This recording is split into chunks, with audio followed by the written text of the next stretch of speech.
Hello बच्चों, यहाँ पे मैं number of solutions of the equation modulus of sine x बराबर modulus of cos 3x where x belongs to -2 pi से 2 पाई find करना है। सो बेसिकली अगर हम यहाँ पे सबसे पहले ग्राफ बनाए मॉडुलस ऑफ कॉस 3x का।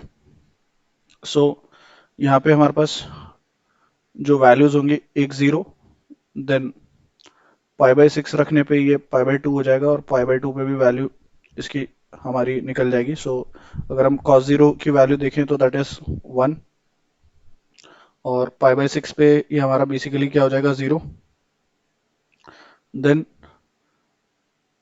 पाई/3 पे अगेन वैल्यू क्या हो जाएगी 1, राइट। देन पाई/3 के बाद फिर से हमारे पास आ जाएगा पाई/2, तो दैट इज अगेन वैल्यू क्या हो जाएगी हमारे पास 0। सो यहाँ से इसका एक ग्राफ बना लेते हैं। ये हमारा पाई/6 तक का ग्राफ ऐसा होगा। देन पाई/6 से पाई/3 पे इससे इसकी वैल्यू फिर से क्या हो जाएगी, दैट इज 1। और पाई/3 के बाद फिर पाई/2 पे वैल्यू हमारे पास की क्या हो जाएगी 0, राइट। नाउ इसके बाद अगर हम फर्दर बनाए पाई तक का ग्राफ बना लेते हैं, राइट। सो पाई/2 के बाद आएगा हमारे पास 2 पाई/3।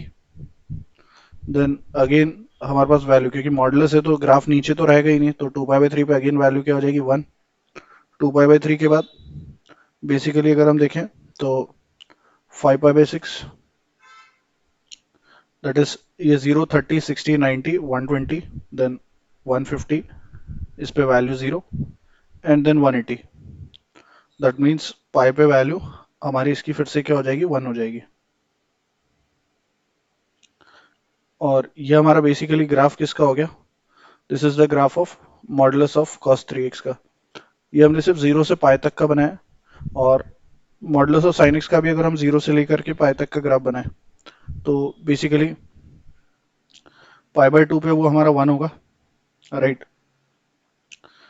सो ये कुछ इस टाइप का ग्राफ होगा।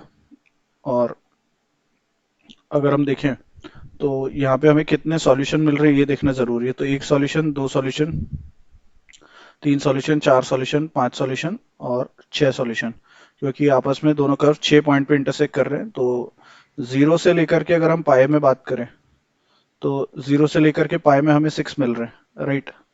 ऐसे ही हमें सिमिलरली पाई से 2 पाई में भी 6 मिलेंगे, राइट। और -पाई से 0 में भी हमें बेसिकली कितने मिलेंगे 6। और -2 पाई से लेकर के -पाई में भी कितने मिलेंगे 6।